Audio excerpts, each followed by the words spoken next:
It's UofL Today on 93.9 The Ville. Here's your host, Mark Hebert. And welcome to UofL Today with Mark Hebert. I'm Mark Hebert, that guy that you just heard in the intro.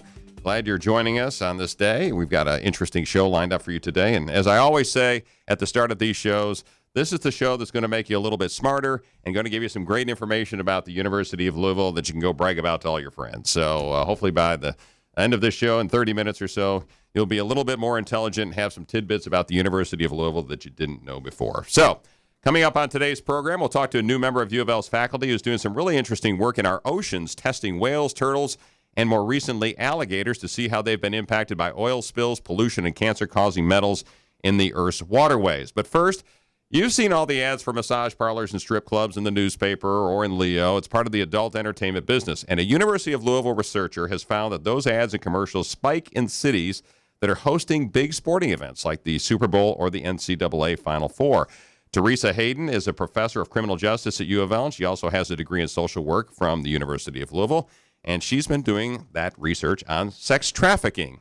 Welcome, Theresa. Welcome. Thank you. Glad you're here. I'm happy to be here. All right. Well, let's talk a little bit about the work you're doing. In general, let's just talk about the sex trafficking research that you've done, then we can kind of get into the nitty-gritty as we go along. Okay. Well, I teach a course on human trafficking in the criminal justice department. And several years ago, I had a grad student who was very interested in human trafficking, did her internship here, and we did a lot of research together. Just looking at the Backpage.com ads, we knew that the commercial sex sales were promoted through that medium. What's Backpage.com? Backpage.com is an online site, much like Craigslist. It's open to anyone. It's very familiar to anyone who wants to pay for sex. And so they can go in there to the links and find the ads that they want. So what we did was monitor these ads during special events here in Louisville. The farm show, Derby, some of the things where we thought would really be attraction. NCAA tournament. Well, what we found out was that was a spike. We did not anticipate or monitor that. We just happened to have the data over 15 months. So we had some unexpected findings. Okay, we'll talk about that in a minute, but go ahead and finish. I interrupted you. That's go okay. And finish overall, what's your research about and how you got started? Well, the research is about, are these ads really happening here in Louisville? Can we say that it is sex trafficking? So what would we find? That's what the research was about. Okay. And you had some grad students that were helping you with this, right? Yes. Mm-hmm. Okay. So how'd you involve the students in this? What did they do? Well, the students actually collected the data. Okay. They went every day to the Backpage sites and actually monitored each of the ads for that day. They collected the data on the age of the participant or who was being promoted, photos, phone numbers, locations, in calls, out calls. We looked for all the terminology that we knew related to sex trafficking, and they recorded all of that. So once that was done, and there were several who were involved in that, once that was done, then I did the analysis with it, and then also had someone to do some geographic mapping so we could actually see site map in Louisville of where were the primary sites that might draw locations. So people that would be looking to have sex, illegal. Well, pay for sex. For sex, yeah, okay. Mm-hmm, Yeah, I guess people looking for sex. Right. That's a little more general, isn't it? Exactly. Paying for sex, illegal, I guess. Exactly. Can go on this webpage exactly. and look. And so what did you find when you monitored that webpage around in Louisville, Kentucky, and folks from Louisville going to that page around these big events? Well, what we found was the ads promoted, about 15% of the ads were directed towards selling a minor female, someone really? Underage. Yeah, that was very surprising to us and very disappointing because that is clear crime of sex trafficking. So there, someone was promoting the sale of a young teenage female. That we found that. We also found that the sites where they primarily were located, where the men could go and have the encounter, were out at Blankenbaker and Hurstbourne Lane. That was the number one site. At the hotels out there? The three hotels out there on a certain street. Okay. Mm-hmm. Then we also found a lot of the other sites were around the airport, Phillips Lane, and then on Goldsmith Lane and Barstown Road. And those were just the meeting places. They just had to find some place to meet, right? exactly. That's Okay. where the arrangements were made. Yeah. Okay, so you find that 15% were for young girls. Young girls. The majority of them were at these different motels around town, the meeting places. Right. But what did that tell you? What did you learn? Well, what I learned from that was we could not definitely say it was sex trafficking. All we could say was the opportunity was there. Someone was promoting the sale of sex with a young female. I mean, it was very clear in the ads because the terminology and all was there. That was their purpose.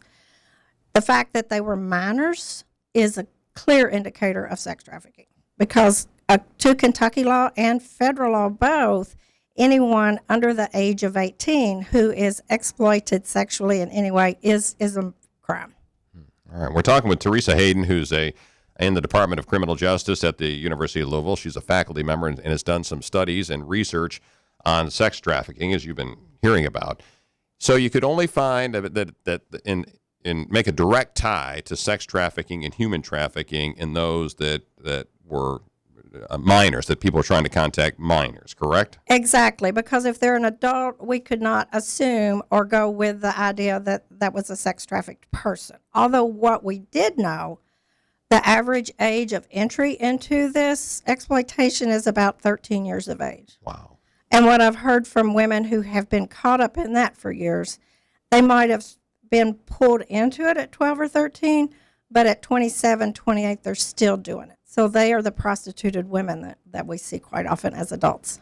And is that a large problem in Louisville, or are we talking a small number of young women that are perhaps being exploited, or what are we talking about? Those of us who work with this and are involved in the community with it see it as a large problem for the simple fact that you're talking about minors. If you're talking about 15% of these ads, which averaged 55 per day, you're talking a pretty good number of young people who are being sexually exploited.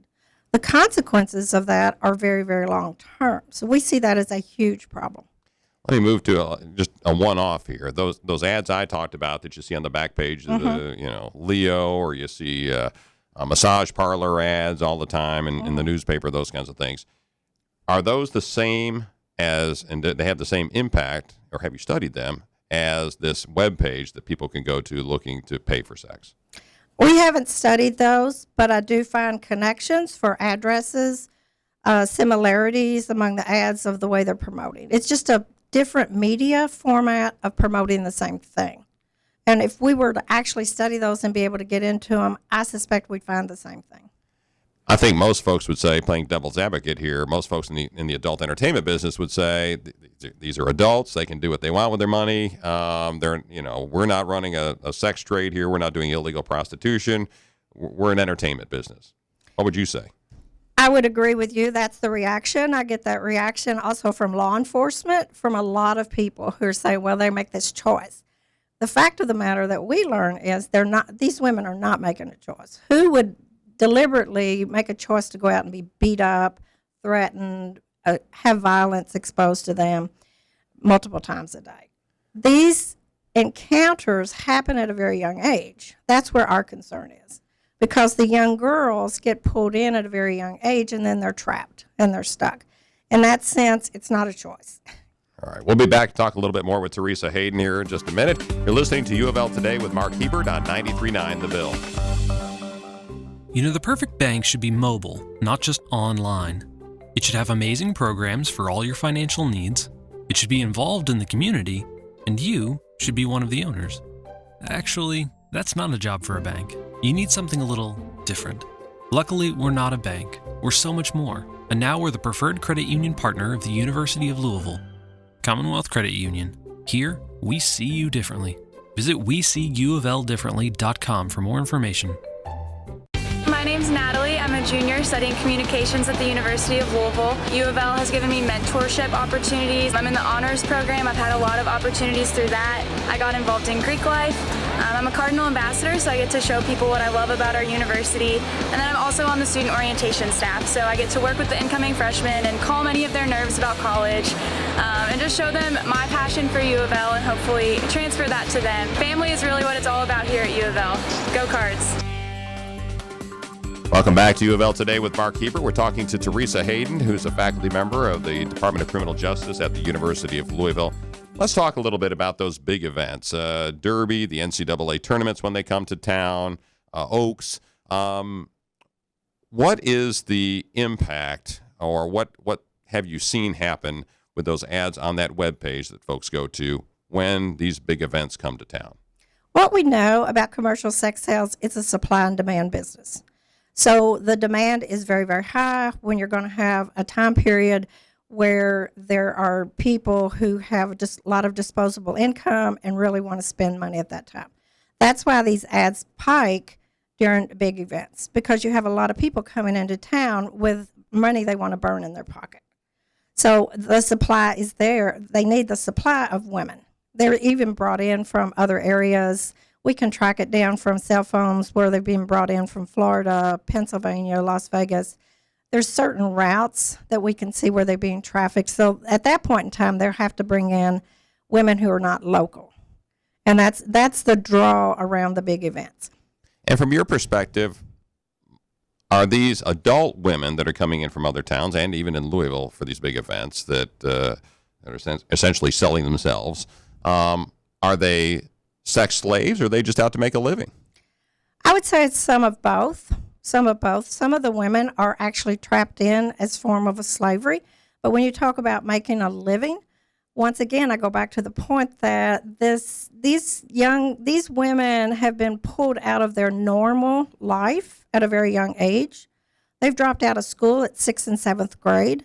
So to be employed is practically impossible. They don't have skills. They don't have the education that can get them even a walk-in job at McDonald's.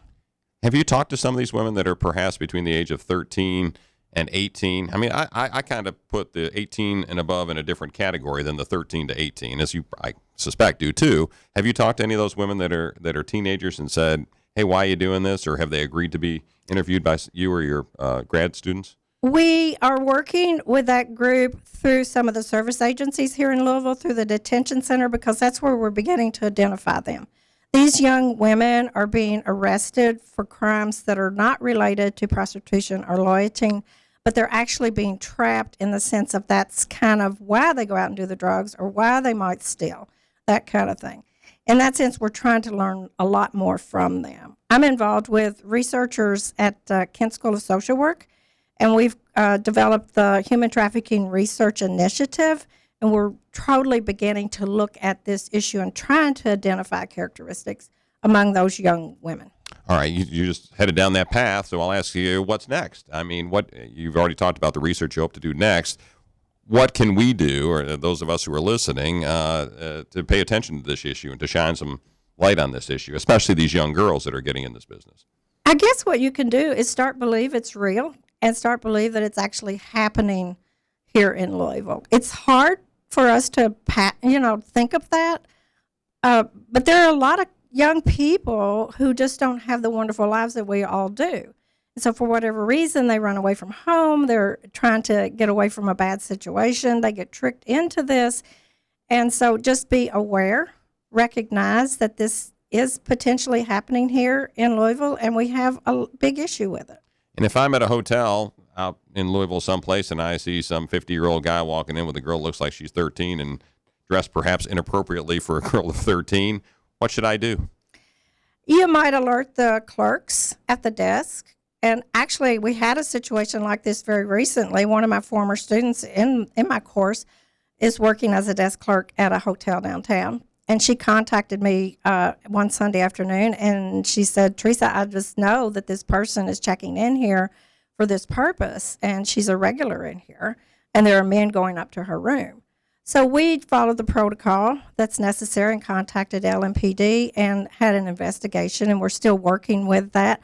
But when you see some things suspicious like that at the airport, it's very common. That's why a lot of the addresses around Phillips Lane, the airport, I've been told that people might fly in the same day and fly out just for this sole purpose. Really? To have sex in Louisville, Kentucky? Yeah, it's just a high income, and they want their privacy. I like to say the poster child for this is Jared Fogle. And Jared had the disposable money, and he could fly anywhere he want, be totally invisible with the process. And that's most likely who the buyers are. Okay. On the high end, anyway. All right. Very good. All right. Theresa, Hayden, thanks a bunch for being on the show. Appreciate it. Thank you for having me. All right. When we return, his entire family spent 3 summers on a sailboat testing whales for toxins from the explosion of the Horizon oil well. What's he doing at a landlocked university in the Midwest? We'll find out when we return. This is UofL Today with Mark Hebert on 93.9 The Ville. This is our time to soar. We are an unstoppable force of innovation and academic excellence, solving the world's mysteries through research, stimulating growth in our community and beyond, and inspiring the next generation of leaders to build a better future for all of us. We are the University of Louisville. Watch us take flight. My name is Taylor Young, and I am a secondary education major with a minor in Pan-African Studies, and my UofL is knowing that I chose to come to a university where there are so many opportunities. Some of the things that I have experienced here at UofL are being on the Porter Executive Board and also just singing in the Black Diamond Choir. My UofL is knowing that I'm continuing a legacy that my parents set out for me when they both graduated from this university, and my UofL is always being a Cardinal. Go Cards. And welcome back to UofL Today with Mark Hebert. Sitting in front of me now is a guy who studies stuff in the ocean. That's why he's in Louisville, Kentucky, right? That's right. He's in a landlocked place. His name is John Wise. He has a special interest in how metals, pollution, and carcinogens in the Earth's waters are affecting sea life and what they might mean for those of us who are humans. John is in the School of Medicine's Department of Pharmacology and Toxicology, and he moved here last year from Portland, Maine. Again, that's a coastal town, and Louisville is not, John. So welcome to Louisville. Thank you. What the heck are you doing studying Happy to stuff in be the here. ocean if you're next to the Ohio River in Louisville? Well, there's 2 aspects to my work. One is that we try to study how normal cells become tumor cells in people. Okay. And the Department of Pharmacology and Toxicology here is trying to build, an expert program in metal carcinogenesis like that. So I'm pleased and honored to be part of that. So that's a big part of our work. At the same time, we do study lots of critters in the ocean, whales, sea turtles, alligators. But even being in Maine, we weren't near all. There's no alligators in Maine, for example. So when we study alligators, we had to go all the way down to Kennedy Space Center. Or when the Gulf of Mexico spill happened and we went to sea, we had to sail all the way from Maine down to. So it doesn't matter where you are. The ocean's important to everybody. And you don't get to see it every day in Louisville. You do get to see the river, which is a Well, nice we wish view. we saw it every day in Louisville, but that's not how it works here. It's true. No, it's true.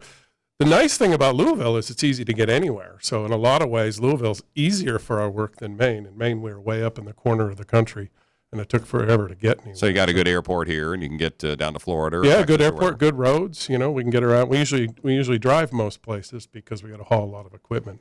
So you talked a little bit about your research where you're looking for cancer-causing agents, I Mm-hmm. guess. What have you done in the past, and what are some of the things that you've done to try and find out what is in the oceans and how it might impact humans? I think the 2 most, striking pieces that we've done in the past is we collaborated with a group called Ocean Alliance, which is a small nonprofit in Massachusetts. Mm-hmm. And they were undertaking a global voyage sampling sperm whales. So we did a global study of metal pollution in sperm whales, and we found that metals like chromium, nickel, lead, mercury, those are all metals. Mm-hmm. We found them in every corner of the globe. Even some of the worst levels were this small archipelago in the Pacific called Kiribati. Well, that's pretty. You would think that's pretty remote. It's pretty remote. Why Now, is that having a bunch of metal in the ocean? Exactly. Now we have a variety of ideas as to why, but we don't know why. So first of all, we all sort of think, of course, everything's polluted, but we really don't know that much about pollution, especially in the ocean. So we've been documenting just how polluted it is. I think the second really striking voyage we did was we went to sea for 3 months in the aftermath of the Gulf of Oil crisis. The Gulf of Mexico. Yeah, the Gulf of Mexico. Spill, the big oil spill. Yeah, the big oil spill. We went down. We spent 3 summers in the Gulf of Mexico and have been documenting that metals were part of that oil spill. I mean, everybody thinks about oil and hydrocarbons and things like that, but oil's also carrying carcinogenic metals in it. So we've been documenting that the whales there, which lived and played and ate right in the epicenter of that spill, have alarmingly high levels of metals in them. And in the end, whatever gets in the ocean is getting to us. Well, that's my next question. So what does that mean? I mean, we don't get our water supply from the ocean. We get it from the Ohio River. So how's it impacting me? Yeah, Not that that's a whole lot better, but I'm just saying. Well, there's two elements. We don't understand pollutants in the environment that well. So in studying how they're affecting whales in the environment, it's going to mean metals that are here, with things like arsenic and stuff like that. We have metal pollution in Louisville. It's going to give us some insights into how that's affecting us. The other thing that we've noticed with whales is some of the bigger, older whales have a remarkable low level of cancer rate. You would think, being so big and having so many cells, that they would have higher cancer rate because there's more cells to become tumor cells. Some whales live 200 years. They live a long time, but they have very, very low cancer rates. And we're thinking that perhaps to live so long, they've evolved ways to better repair damage to their DNA. So we're exploring that as well. So we may learn how to better conserve the oceans, how to better conserve whales, and how to better protect ourselves. All right, we're talking with John Wise, who is with the School of Medicine's Department of Pharmacology and Toxicology. And as you've been hearing, he has a special interest in what's in the oceans and how it might impact wildlife and humans. In Louisville, Kentucky, you said, it eventually gets to us. Mm-hmm. How does that impact us potentially? Is it the fish we buy in the store? Is it the water supply? How might pollution out in the ocean impact us, or pollution in the Ohio River? Well, the pollution doesn't start in the ocean generally. Well, it starts on land, and sometimes with the oil spill it does. Right. One of the things that I don't think that society thinks enough about is air pollution. We've actually been operating under the hypothesis that the whales are not being exposed to the metals through the water, but they're actually being carried to the ocean by the air. And there have been some remarkable videos out of, I think it was out of NOAA, showing how mercury emissions in China travel the globe and come all the way to the East Coast. And some of our mercury is not locally produced. It's carried by the wind here. Certainly the fish we eat, with that oil spill, that had dramatic effects on shrimp, on oysters, and things like that. I mean, Gulf shrimp was always something that was sought after, and now it's a little more questionable. How did you get interested in this? How did I get interested in this? Well, growing up, I just always had a fascination with animals and wildlife and things like that, and I carried that through my career. In fact, my mentor is now at Duke, and recently had me come give a seminar and explained how I came into his lab, and all I talked about was, can I do some things? Definitely humans. I do a lot of human work, but also could I also look at fish? And he told me I was crazy, but he talked about how proud he was now that we had shown so many problems in the wildlife. And didn't you want to be a marine biologist or something? I think it's on your webpage. I did. As an undergrad, I thought maybe I'll go be a marine biologist, but I ended up with 3 children and thought maybe there's not a lot of jobs in marine biology. Need to pay the bills. I thought about being Jacques Cousteau. I'm pleased to have met his granddaughter and done some interviews with his granddaughter. Okay. So what kind of research are you going to be doing here at the University of Louisville? We're doing the same sorts of things. Our primary is working on how a metal called chromium turns a normal cell into a tumor cell by affecting DNA and its repair. We're also working with NASA using alligators as a sentinel species to try to understand climate change and how space flight might affect the health of the local ecosystem. Around Cape Canaveral, I guess? Yeah. They're sitting in the middle of it. That's kind of cool. So what have you found? Have you done some research with the alligators yet? We've gotten good at catching them and sampling them because it's a catch and release. The release has got to be a lot of fun. We haven't lost any students yet. Or arms or legs? But we're still really developing the technology there and the practices there, so we don't have a lot of data. We have published our first paper showing that chromium can damage DNA in alligator cells. So we go down there, 3 or 4 times a year for a few days to catch alligators. And you're taking students with you? Yeah, we take Louisville students with us. We have another project in Puerto Rico. There's a small island called Vieques that, again, has a lot of important endangered species like leatherback sea turtles. And it has a really unique history in that for 60 years, it was owned by the Navy and used as a bombing practice site. In fact, they used to rent it out to allies like France would come over and practice their bombing in Vieques. So they moved all the people into the middle of the island and then bombed the outside of the island, which created a lot of metal pollution concerns. And it's an important nesting ground for leatherback sea turtles. So we're working with Fish and Wildlife there to try to understand what's happening with the leatherbacks and what's going on in the environment there. And then our new one that we're trying to launch is we're trying to go back to the Sea of Cortez in April to again measure pollutant levels in whales. We were last there in 2000. So this would then be 16 years later. Is it getting better or worse? I know you mentioned lead earlier. You mentioned chromium and lead and arsenic and some others, and this may put you on the spot, and you may not know anything about this, but could the situation that happened in Flint, Michigan, happen here or any place else, or is that just an isolated thing that just isn't going to happen? Yeah, I can't really comment on that because I don't know the Flint, Michigan situation well enough, but accidents can happen anywhere, and older stock housing and things like that, you can develop problems. Well, in that case, it was, as I understand it, there's been tons and tons of news about it, obviously, is that they didn't treat the water correctly, and it eroded the pipes, which were made of lead. And, of course, and leaches out lead. Leaches out. And I'm sure Louisville's got lead pipes in its system because it's too expensive to replace all the pipes, and the lead pipes were put in before anybody knew lead was the problem that it really is.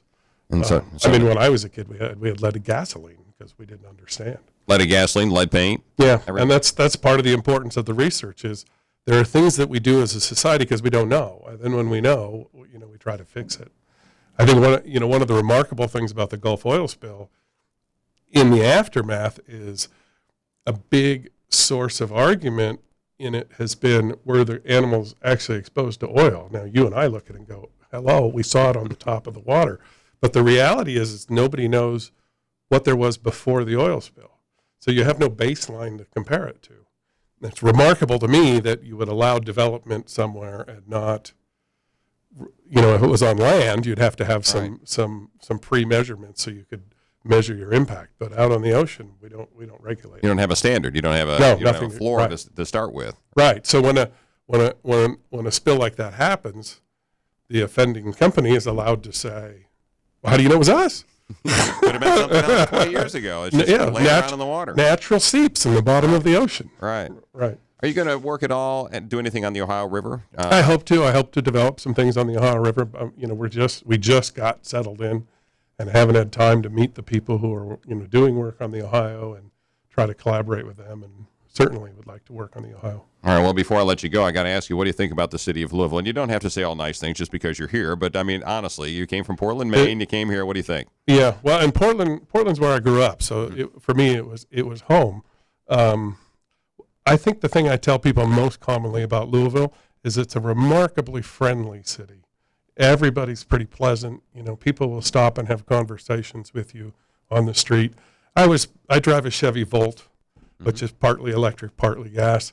And I parked one Sunday morning, and a man in a wheelchair rode up to me and sort of waved at me, and I thought, well, what does he want? So I rolled down the window, and we ended up with a 20-minute discussion about what it was like to drive a Chevy Volt. I thought, that's a really friendly city. Yeah, I'd never seen him since. We like Louisville. We found it very friendly, very nice, easy to get around, comfortable to live in. And I think the other striking thing is it's so remarkably centrally located, so many other cities. You can really move around. You can get anywhere. Yep, yeah. Chicago, St. Louis, Indianapolis, everywhere. Yeah, I went to St. Louis for a football game. I've been around. Okay, all right. Cool. John Wise, welcome to the University of Louisville. Appreciate you being on the show. Thanks. Thank you. Thanks for having me. All right, and as we always do at the end of a show, we always give a little tidbit about the University of Louisville to make you a little bit smarter. So we talked with Theresa Hayden from UofL's Criminal Justice Program a little bit earlier in this show.